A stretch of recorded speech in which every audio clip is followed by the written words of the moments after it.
What is up, gamers? It is Proto and we got a new month, so you know what that means. We've got some new games to check out, and it also means it's the beginning of our yearly returning games that we get. It kind of starts off a little bit slow in September, but October, November is when they really pick up.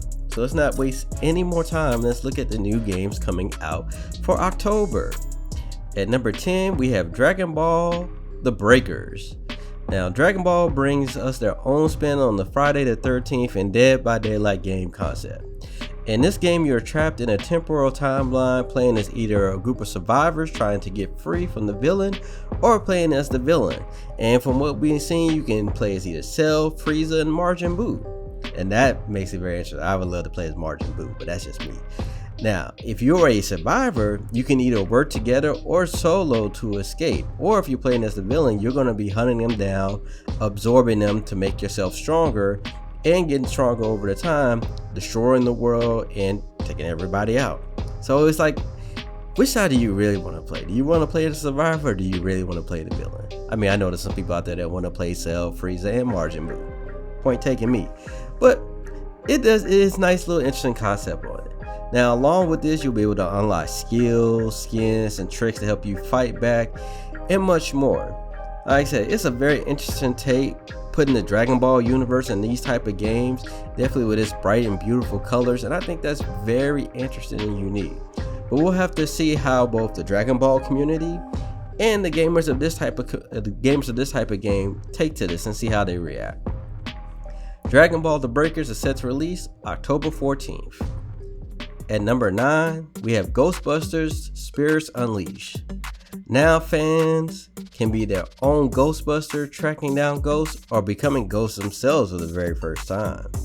Now you'll be able to play as a team of 4 tracking down ghosts on various maps, or playing as the ghosts trying to avoid the hunters.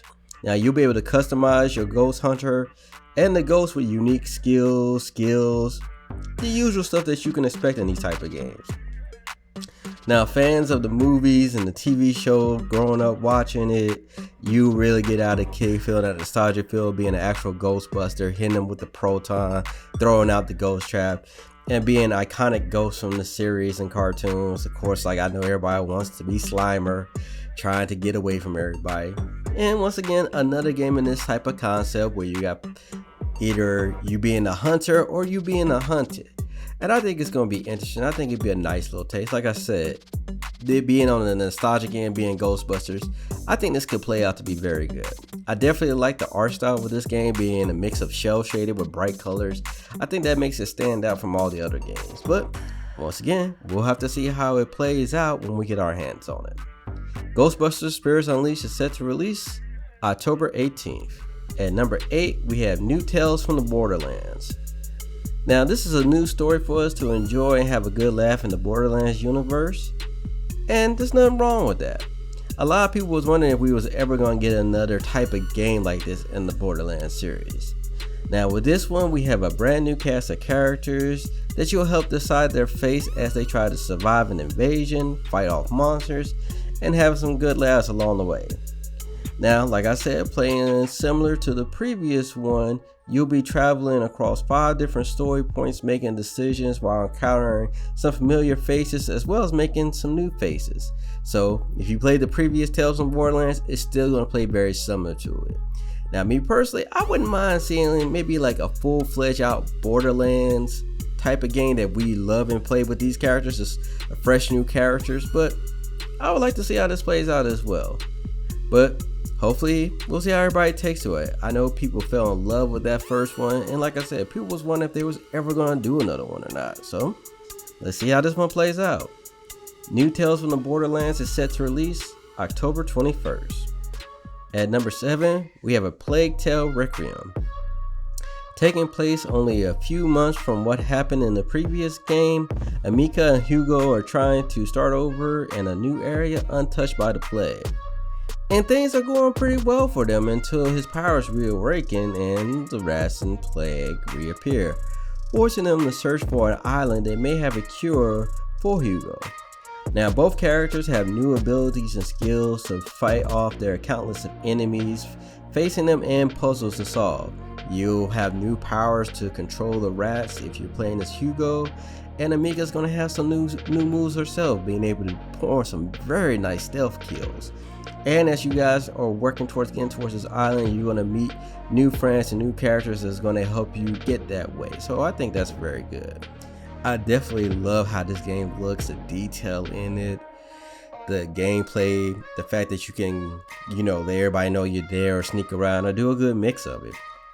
And it just makes me wonder, like, how's the story going to go from here? Is this going to be the end of it? Or are we going to get another game in this one? Is there really a cure for Hugo? We'll have to wait and find out when the game drops. A Plague Tale Requiem is set to release October 18th. At number 6, we have Gotham Knights. In this unique take in the Batman universe, the Batman is dead. And it's up to Batgirl, Robin, Nightwing, and Red Hood to help bring order to the city while uncovering a major criminal organization in Gotham in this RPG style game. Now you'll be able to level up and customize your character with unique weapons, abilities, and skins to really create your own character, to create your own Robin, to create your own Batgirl, your own Red Hood, your own Nightwing. And not only will you be able to do that, but you'll be able to play the game solo or play with friends or hopping into your game, knocking down criminals, fighting a lot of Batman's iconic villains, and just having fun with it. Now, in my opinion, I think this game has the potential to blow up and be a very, very good game that people will probably be playing for months, maybe years on end. But that's only if this game gets the right support, continuous content dropping for it on a regular basis, and if the gameplay is just overall fun and good. If it can get those things down, I think it can turn out to be a very good game. And I know a lot of people that are Batman fans are looking forward to this game since they saw the trailer for this one. They've been excited, so we'll really see how people think about it when they get their hands on it. Gotham Knights is set to release October 21st. Number 5, we have Mario Rabbids Spark of Hope. Now it's up to Mario and his friends to save the sparks and the universe from a new threat. Now you'll be traveling across the universe saving spark friends with unique abilities. They can aid you in combat while uncovering the truth of what's really going on. Now you'll be able to choose from 9 different team members to play in a group of 3 to fight bosses, solve puzzles, and more in this new game. Now I definitely like this style of Mario games where you need to plan out your moves, pulling off team combos for extra damage and more. It definitely changes up a traditional Mario game where you just going out beating up everybody. This one, you got to plan on how you're gonna beat everybody up, and I like that. And I know fans of the first one really enjoyed it, so I think they're gonna like this one. From what I've seen about the gameplay, it looks very solid. Looks like they're getting more into detailed things that you can pull off. I think that's gonna make fans of this game and this series very happy. But like I've been saying, we'll have to see what people think when they get their hands on it.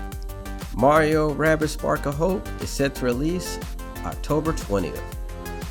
At number 4, we have Barbershop Simulator VR.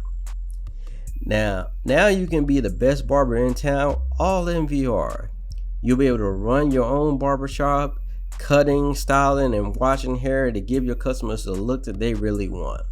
With a challenging score for your customers, you will have to hone your skills, but you have a sandbox mode to practice in and play around with without hurting your reputation of your barbershop. So I think that's a pretty cool thing. Now, you'll also be able to customize the store and add amenities to making customers' experience better and make your job a little bit easier as well. I really love the graphics and art style of this game and how detailed it can be, but still being a little bit challenging at the same time. I think VR gamers will have something interesting to play on this and have fun. I can see a lot of them having fun, being challenging, and just causing chaos, which will probably be me once I get my hands on this game.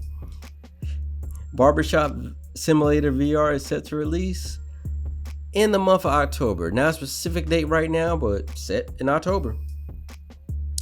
At number 3, we have Bayonetta 3. Bayonetta is back and the chaos continues. Harnessing new demons to use in your attacks and being able to slow down time to make devastating counterattacks will have every fight unique and fun. Now, Bayonetta has some new moves to show off, as well as a new playable character using the sword and her own companion to aid her in combat. Now, this game looks amazing, combat-wise. Can't not be surprised, it's Platinum. They've always made great combat games. Combat looks insane, I love every bit of it. And right now, it's set for the Switch. I hope in a few months, I hope in a year, it comes to console, it comes to PC, because when it does, I am picking up this game and playing it. But it just looks exciting, it looks fun, it looks like a real Platinum game. But we'll have to find out how Switch players think about it when they get their hands on it.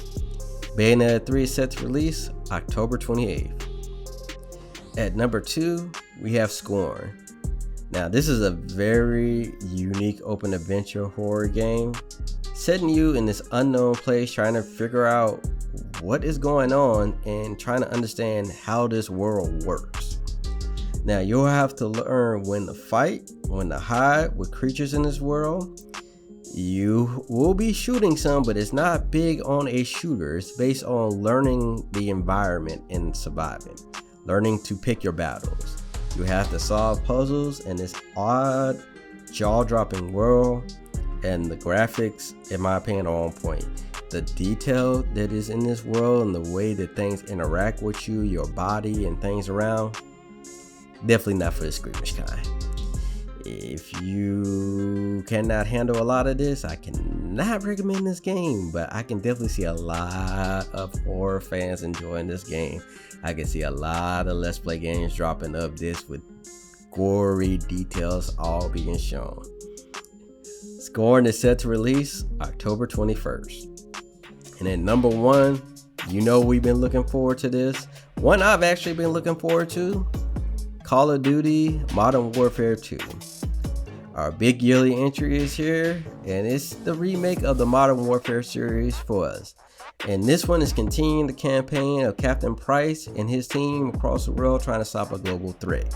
Campaign wise, on the multiplayer side, we've got a new improved gunsmith system, a new way perks work, and more, changing up some things to definitely make this one stand out.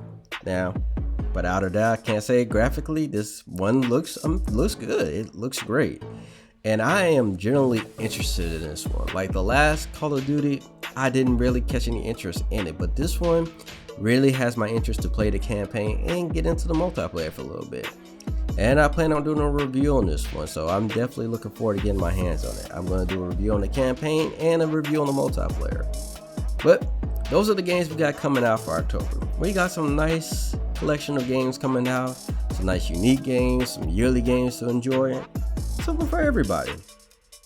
But as always, let me know how you guys feel in the comments below. If you like the video, definitely hit that like button. Let me know you enjoyed this video. And as always, if you haven't already subscribed, make sure to hit that button. I talk about stuff going on in the gaming and tech world. I do reviews on the latest gaming tech that's out. I do top 10 new games coming out every month, like this video, and so much more. Make sure to follow me on Twitter and social media pages so you can keep up to date with what's going on if you want to reach out to me. I love talking about gaming, so don't be afraid to hit me up.